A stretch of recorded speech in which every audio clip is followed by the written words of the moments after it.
Everyone, आज हम class 7th English का चैप्टर 5 बनाएंगे हनीकम का क्वालिटी। आज हम इसे पढ़ेंगे और आज मैं इसकी कंप्लीट एक्सप्लेनेशन करूँगी in Hindi. I knew him from the days of my extreme youth because he made my father's boots. तो ये जो हमारे नैरेटर है, ऑथर है, वो जो कहते हैं मैं इन्हें जानता हूँ इनके बहुत ही मेरे बहुत ही बचपन या फिर जिसे हम बोल सकते बहुत पहले से, क्योंकि वो मेरे पापा के जूते बनाया करते थे, बूट्स बनाया करते थे। He lived with his elder brother in a shop which was in a small by street in a fashionable part of London. वो अपने बड़े भाई के साथ अपने शॉप में रहते थे जो कि एक छोटे से बाई स्ट्रीट स्ट्रीट के किनारे में था, एक फैशनेबल पार्ट ऑफ लंदन, वैसी जगह में जहाँ पे बहुत चमक धमक फैशन वाली चीज़ें लंदन में बिकती थी. The shop had a certain quiet distinctions. There was no sign upon it other than the name of Chesler Brothers and in the window a few pairs of boots. जो shop की थी वो कुछ distinctions थी, वो distinctions का समझते हैं कि कुछ अलग थी उसमें कोई भी साइन नहीं था जेस्लर ब्रदर्स के अलावा. जो शॉप के ऊपर जो बोर्ड लगा रहता है ना, बहुत सारे एडवर्टाइजमेंट्स वगैरह, बट उसमें कुछ भी नहीं था, बस जेस्लर ब्रदर्स. और विंडो में बस कुछ पेयर्स ऑफ बूट्स रखे रहते थे, कुछ जूतों के जोड़े. He made only what was ordered and what he never fail to fit. वो सिर्फ वही चीज़ें बनाते थे जो उन्हें ऑर्डर मिलता था, और वो कभी भी ऐसा नहीं है कि वो फिट नहीं होगा. To make boots such boot has he made seem to me then and still seems to me mysterious and wonderful. वो जैसे बूट्स वो बनाते थे, मैं जब उन्हें देखता था तो मैं उसे उनको देखता ही रह जाता था. वो एकदम मिस्टीरियस कैसे बनाते थे, एकदम मिस्टीरियस था वो, और वंडरफुल यानी बहुत अच्छा. I remember well my shy remarks one day while stretching out into my youthful foot. Isn't it awfully hard to do, Mr. Jessler? And his answer, given with a sudden smile from out of the redness of his beard, it isn't odd. अब मैं एक बार अपना शायरी mark याद किया हूँ, मैंने उन्हें एक बताया तो उनके बूट के बारे में शर्मा के. एक दिन मैंने अपने यूथफुल वाले बूट निकाले और पहनना चाहा, तो वो निकाल के बना ही रहे थे, तो मिस्टर जेस्लर से मैंने पूछा कि क्या ये हार्ड नहीं है, दिक्कत नहीं है इसे बनाने में. तो उसके आंसर था एक स्माइल के साथ, उन्होंने आंसर दिया और अपने बियर्ड की रेडनेस के साथ, उनकी दाढ़ी की रेडनेस के साथ, कि इट इज़ एन आर्ट. ये ऐसे क्यों बोला जा रहा है, ऐसे सेंटेंस क्यों है, क्योंकि ये ना एक जर्मन एसेंट के साथ, वो जो थे हमारे शॉपकीपर थे जेस्लर थे, जो भी बूट मेकर थे, वो वो वहाँ के ही नहीं थे, लंदन के नहीं थे, अमेरिका के नहीं थे, वो लंदन वहाँ ब्रिटेन के नहीं थे, ठीक है, वो ब्रिटिश नहीं थे, वो जर्मन थे, ठीक है. इसीलिए वो अब जो इंग्लिश है वो हल्का से जर्मन एसेंट के साथ बोलते थे. तो उसका उन्होंने कहा कि ये एक आर्ट है. It was not possible to go to him very often, his boots lasted terribly. Having something beyond the temporary, some essence of boots stitched into them. तो ये बोल रहे हैं ऑथर कि हम वहाँ पे बहुत कम ही जाते थे. क्यों? क्योंकि उनके जो बूट्स है वो बहुत दिन तक चलते थे, तो अब जब एक बूट टूटेगा तभी ना हम दूसरी बार जाएंगे. On one went in, not as into most shops, but restfully as one enters a church, and sitting on the single wooden chair waited. अब जैसे आप वहाँ पे अंदर जाओगे तो जैसे सारे शॉप्स में नहीं ना रहता है बहुत हलचल हलचल, वैसा नहीं था वहाँ. बहुत आपको रेस्ट मिलेगा, आराम मिलेगा, जैसे कि लोग एक चर्च में घुसता है, और आप एक सिंगल सा वुडन चेयर में बैठोगे और इंतज़ार करोगे. और guttural sound and the tip tap of his slippers beating the narrow wooden stair, and he would stand before one without coat, a little bent in leather apron with sleeves turned back, blinking as if awakened for some dream of boots. एक गचलर से sound का होता है एक harsh कर्कश type का आवाज़, एक हार्श आवाज़, जैसे कोई जहाँ पे कहीं पे कंस्ट्रक्शन वगैरह हो तो कैसी आवाज़ आती है. और उनके स्लीपर्स की टिप टैप आती है एक पतले से वुडन स्टेयर से. और फिर वो अपने एक कोट के वो एक कोट के साथ खड़े होते हैं, कोट पहनते होंगे और हल्का सा झुकते हैं. एक लेदर के एप्रॉन है उनका, और उनके जो स्लीव्स है वो हल्का सा पीछे मुड़े हुए रहते हैं, और ब्लिंक करके देखते हैं कि ऐसे कि जैसे वो कोई सपनों से उठे होंगे, जिसमें जूतों के सपने से वो उठे होंगे. And I would say, how do you, Mr. Jessler? How do you do, Mr. Jessler? Could you make me a pair of Russian leather boots? और मैं उनसे कहता हूँ कि आप कैसे हैं मिस्टर जेस्लर, क्या आप मेरे लिए एक रशियन लेदर बूट्स बना सकते हैं, रशियन लेदर की boots? Without a word he would leave me retiring whence he came or into the other portion of the shop and I would continue to rest in the wooden chair inhaling the incense of his trade. तो बिना एक शब्द कहे वो वहीं पे मुझे बैठने दे दी, मतलब वहीं पे वो रह गए और वो कुछ शॉप के दूसरे जगह पोर्शन में चले गए और मैं रेस्ट करते रहा उस वुडन चेयर में और इनहेल कर रहा था उनके ट्रेड के इंसेंस. इंसेंस का मतलब होता है, इंसेंस का एक जो ऑथर है वो कंपेयर कर रहे हैं अगरबत्ती की कितनी अच्छी स्मेल होती है, अगरबत्ती की स्मेल से वो लेदर की स्मेल को, मतलब एकदम अच्छा सा लेदर का जो स्मेल है वो उन्हें इंसेंस का स्मेल जैसा लगता था. Soon he would come back holding in his hand a piece of gold brown leather. और थोड़ी देर बाद वो आते हैं और अपने हाथों में एक लेदर का पीस रखते हैं, गोल्ड ब्राउन लेदर मतलब कलर है. With eyes fixed on it, he would remark, "What a beautiful piece." When I too had admired it, he would speak again, "When do you want them?"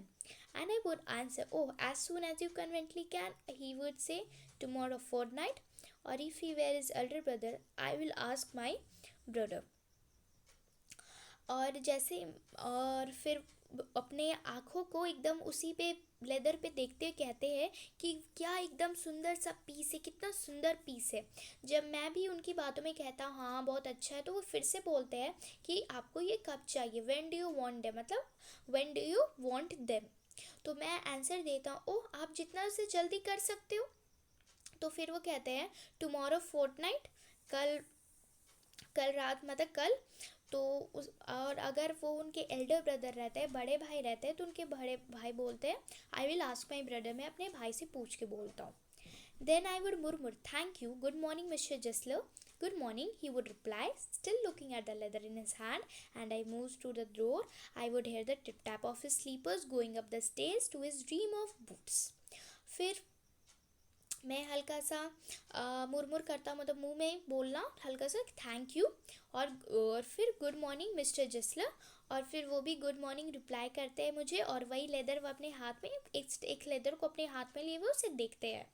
और जैसे ही मैं दरवाजे की तरफ जाता तो मैं उनकी जूतों की टिप टैप की आवाज़, स्लीपर्स की टिप टैप की आवाज़ सुन सकता हूँ जो स्टेयर्स के ऊपर जा रहे थे अपने बूट्स के ड्रीम में. मतलब ऑथर कहते हैं कि जब भी जो वो स्टेयर्स के ऊपर जाते हैं तो वो अपने बूट्स के ड्रीम में जाते हैं क्योंकि वहीं पे उनका सारा सामान रहता था, लेदर वगैरह. अब है I cannot forget that day on which I had occasion to say him, Mr. Jessler, that last pair of boots creaked, you know. और फिर मैं भूला नहीं ये बोलना कि मुझे एक बार उनसे, मतलब वो एक मतलब एक इंटेंशन है, मतलब वो एक टाइप का उनके साथ हुआ था, तो वो बता रहे हैं एक दिन कुछ हुआ होगा. वो बोल रहे हैं कि मैं उस दिन को फॉरगेट नहीं कर सकता, भूल नहीं सकता कि जिस दिन मैंने कहा था मिस्टर जेस्लर जो आपने पिछले बार जो बूट्स बनाए थे ना वो ना टूट गए. He looked at me for a time without replying as if expecting me to withdraw or qualify the statement, then said, "It shouldn't have agreed. It did, I am afraid. You good them wet before they found themselves. I don't think so." और वो मुझे कुछ देर तक एकदम ध्यान से देखते बिना कुछ रिप्लाई किए, या तो मुझे लगता है कि वो एक्सपेक्ट कर रहे हैं कि वो अपने मैंने जो कहा उस बात को वापस ले लूँ या फिर उसे थोड़ा क्वालिफाई करके बोलूँ, कि उन्हें लगता है कि उनके जो जूते वो कभी टूट नहीं सकते. और फिर वो बोलते हैं इट शुडंट हैव क्रीक्ड, वो टूटे नहीं होंगे. और फिर मैंने कहा कि हाँ वो टूटे हैं और मैं थोड़ा सा डरा हुआ था. तो फिर वो बोलते हैं आप तुमने उसे भिगा दिया होगा, ठीक है, इसीलिए वो टूट गए. तो जो ऑथर होते हैं वो बोलते हैं नहीं मुझे नहीं लगता मैंने ऐसा कुछ किया था. At that he lowered his eyes as if hunting for memory of those boots, and I felt sorry I had mentioned this grave thing. Send them back, he said, I will look at them. और फिर अपनी आँखों को झुका लेते हैं जैसे वो उस बूट्स की मेमोरी को याद कर रहे होंगे. और फिर मैं उनको, मतलब मुझे उनको देखूँ, वो जो ऑथर थे उनको देख के अच्छा नहीं लगा जेस्लर को. तो वो बोलते हैं मुझे एकदम, मतलब सॉरी मैंने उनको बोला और फिर मैंने एक ग्रेव थिंग उन्हें मेंशन किया.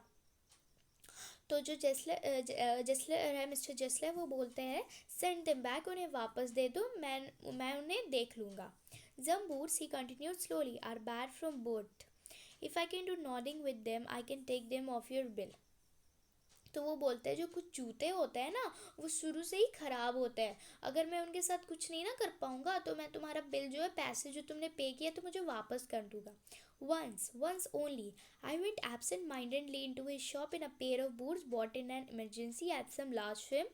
He took my order without showing me any leather, and I could feel his eyes penetrating the inferior covering of my foot. At last he said, "Those are not my boots."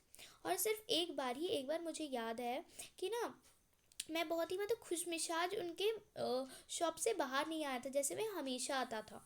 और मैंने उनके shop से एक जल्दी में एक pair of boots खरीदी थी. ठीक है, उन्होंने मेरा ऑर्डर ले लिया था बिना मुझे कोई भी लेदर दिखाए.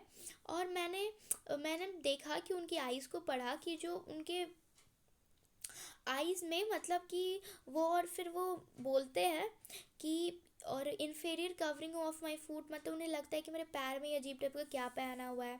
और लास्ट में वो कह ही देते हैं कि ये तो मेरे जूते नहीं है. The tone was not one of anger, nor of sorrow, not even of contempt, but there was something quiet that froze the blood.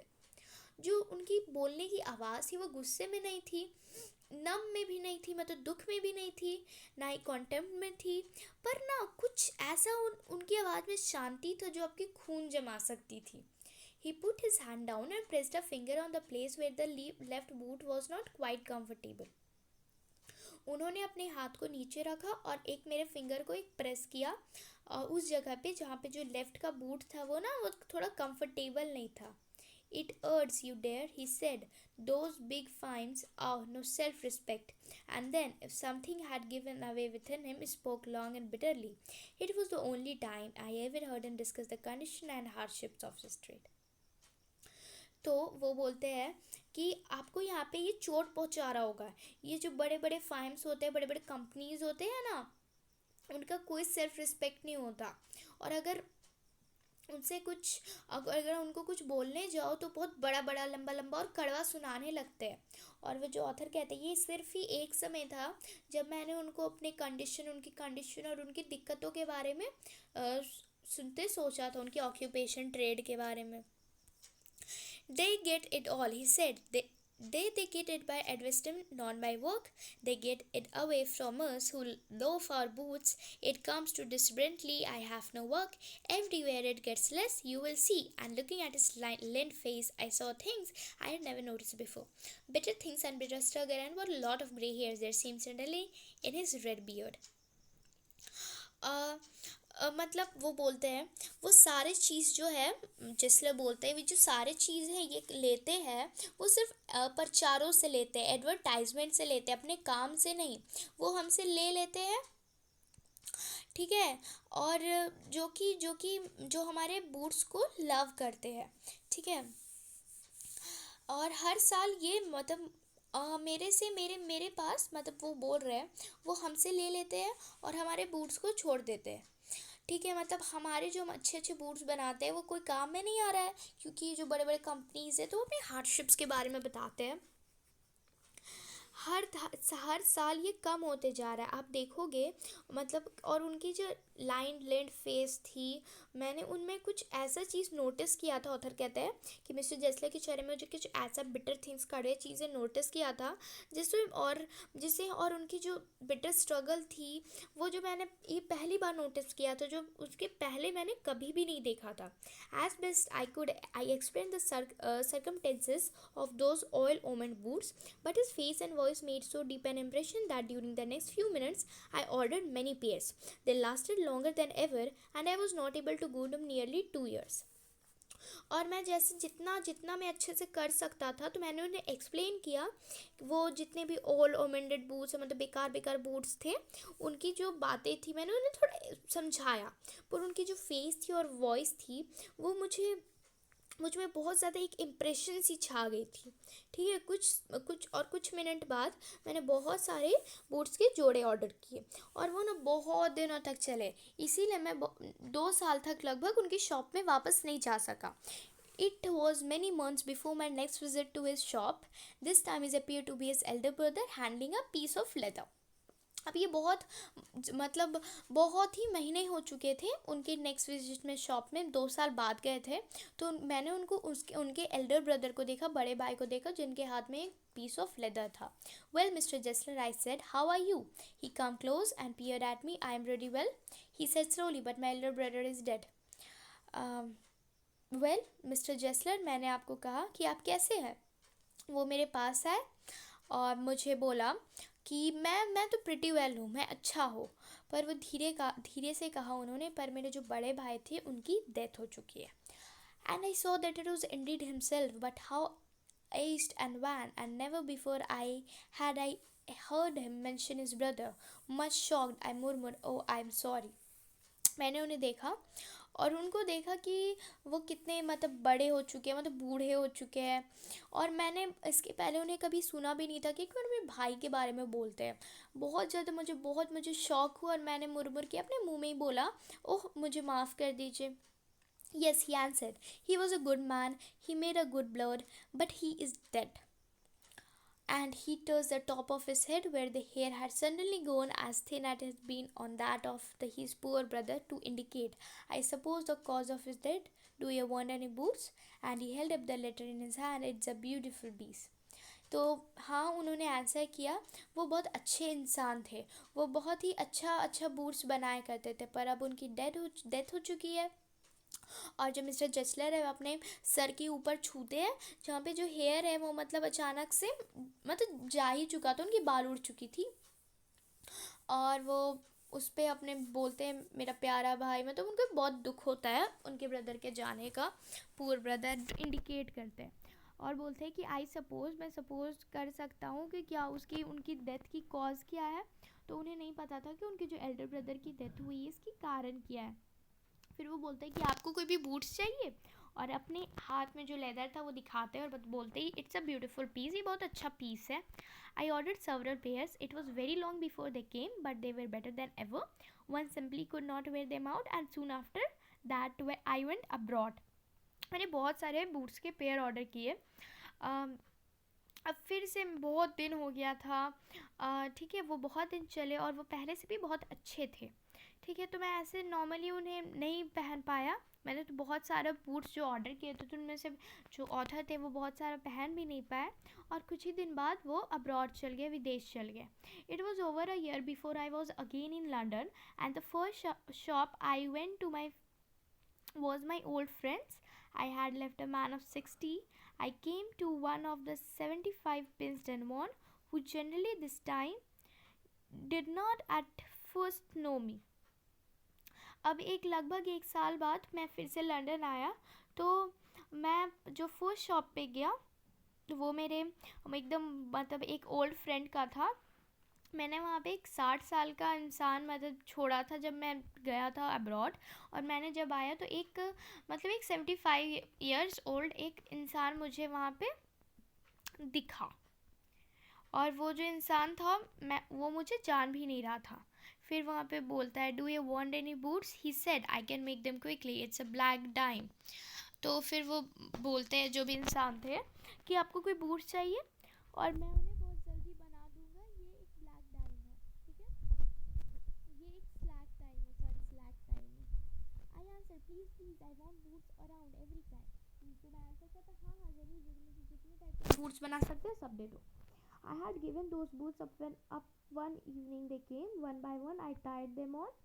In shape and feet, in finish and quality of leather they were the best he had ever made. I flew downstairs, wrote a check and posted it once with my own hand. मैंने सारे boots ले लिए, ठीक है, एक ही शाम में वो उन्होंने मुझे सारे बूट्स दे दिए। मैंने एक एक करके सारे को पहना, और अच्छे से सब अच्छे, बहुत एकदम अच्छी फिनिश थी, उसकी क्वालिटी थी, और मुझे सब अट रहा था, ठीक है। फिर मैं नीचे उतरा, एक चेक को लिखा और उन्हें पोस्ट कर दिया अपने हाथों से। A week later, passing the little street, I thought I would go in and tell him how splendidly the new boots fitted. But when I came to where his shop had been, his name was gone. एक हफ्ते बाद मैं उसी छोटी सी street से पास हो रहा था, तो मैंने सोचा कि मैं उनके पास चल जाता और बताता हूँ कि आपके जो बूट्स हैं वो कितने अच्छे थे और कितनी मुझे अच्छे से फिट हुए, ठीक है। पर मैंने जब उनके शॉप के पास गया तो उनका जो शॉप का नाम था वो नहीं था वहाँ पे। I went and very much disturb in the shop there was a young man with an English face. और फिर मुझे बहुत परेशान हुआ मैं। तो उस शॉप के जब मैं अंदर गया तो मैंने देखा एक यंग मैन है, एक इंग्लिश मैन था वहाँ पे, मतलब वो मिस्टर जसलर जो जर्मन थे ना, मिस्टर जसलर इन। आई सेड, मैंने कहा कि क्या मिस्टर जसलर है अंदर? तो उन्होंने कहा no sir, no but we can attend to anything with pleasure, we have taken the shop over. नहीं सर वो तो नहीं है, पर मैं हर चीज़ को अटेन करूँगा अपनी खुशी से, ठीक है। हमने उनका जो शॉप है वो ले लिया है। Yes yes I said, but mister Gessler, oh he answered, dead dead, but I only receive those boots from in last Wednesday week. तो उन्होंने कहा हाँ, तो मैंने कहा हाँ हाँ, पर मिस्टर जेसलर कहाँ है? तो उन्होंने कहा उनकी तो डेथ हो चुकी है। डेड? पर मैंने उन्हें कहा कि मैंने तो उनसे एक हफ्ते पहले बूट स्लीप बनवाए थे। He said, poor old man starved himself. तो उन्होंने कहा वो जो भूख के कारण, मतलब पेट ना भरने के कारण, भूख के कारण उनकी मौत हो गई। Slow starvation, the doctor called it. You see, he went to work in such a way, would keep the shop on, wouldn't have a soul touch his boots except himself. तो स्लो स्टार्वेशन मतलब धीरे धीरे भूख, मतलब खाना नहीं खा रहे थे वो, तो भूख से उनकी मौत होगी, ये डॉक्टर ने कहा। आप उनको देखोगे हर टाइम वो काम ही करते रहते थे, वो हमेशा अपने शॉप को खुला रखते थे। और वो मतलब हर काम मतलब एकदम पूरा अपनी आत्मा से, अंतरात्मा से पूरा वो काम करते थे। जब वो एक ऑर्डर लेते थे तो वो उनसे उनमें पूरा अपना टाइम दे देते थे, मतलब अपना खाना पीना खाने का भी नहीं करते थे। People won't wait, he lost everybody and there he did going on and on. I will say that for him, not a man in London made a better boot. But look at the competition, he never advertised. Who would have the best leather too and do it all himself? Well, there it is. What would you say but his ideas? वो हर को मतलब छोड़ देते थे और बहुत जल्दी जल्दी बूट्स बनाते थे। जब वो बूट्स बनाते थे तो वो मतलब अपना खाना पीना सब भूल जाते थे। और ना, वो कहता है, जो शॉपकीपर था, जो इंग्लिश मैन था, वो बोल रहा है, अभी ये पूरा इंग्लिश मैन ही बोल रहा है कि वो मैं कहूँगा कि वो एक इंसान भी पूरे लंदन में नहीं होगा कि जो उनसे अच्छा बूट्स बनाता होगा। पर कंपटीशन को तो देखो, उनको कंपटीशन को भी देख के उन्होंने कभी एडवर्टाइज नहीं किया। उनके पास बेस्ट लेदर्स भी था, ठीक है, और वो सब चीज़ खुद बनाते थे। तो फिर बोलते अच्छा, तो ये सब ठीक है, तो आप क्या उनके आइडिया से एक्सपेक्ट करते हो? तो फिर वो बोलते हैं but starvation, that may be a bit flowery as the saying is, but I know myself he was sitting over his boots day and night to the very last you see, to the very last you see, यहाँ पे कहाँ गया, yeah, never gave himself time to eat, never had a penny in the house, all went in rent and leather. How he lived so long I don't know. He regularly let his fire go out. He was a character, but he made good boots. Yes, I said he made good boots. पर starvation मतलब भूखमरी की वजह से उनकी मौत हो गई, ये मतलब एक फ्लावर ही है, ठीक है। और मैं उनको पर्सनली जानता हूँ कि मैंने देखा है उन्हें कि वो बूट्स बनाते हुए दिन रात वो बूट्स ही बनाते रहते हैं, ठीक है। मैं उन्हें देखता था, वो अभी कभी भी अपने आप को टाइम नहीं देते थे खाने का, और कभी भी उनकी घर में एक पैसा भी नहीं होता था, सब रेंट में चला जाता था और लेदर में। वो कैसे इतने दिन जिए मुझे नहीं पता। वो हमेशा अपना काम करते रहते थे। वो एक कैरेक्टर थे, हाँ ठीक है, वो इंसान नहीं थे, वो एक कैरेक्टर थे, वो बहुत अच्छा बूट्स बनाते थे। तो मैंने कहा हाँ, I said he made good boots, हाँ वो बहुत अच्छा बूट्स बनाते थे। सो यहीं पे हमारी स्टोरी ख़त्म होती है। तो स्टोरी बेसिकली हमारे एक आर्ट जो कि बूट मेकर के बारे में बताती है, बूट्स बनाना भी कितना बड़ा एक आर्ट है, ठीक है। तो ये चैप्टर इसी पे फोकस करती है। सो यहाँ पे हमारा चैप्टर कंप्लीट होता है। I hope all of you like it. So please like, subscribe and comment in my channel if any query, so also comment it below. Thank you.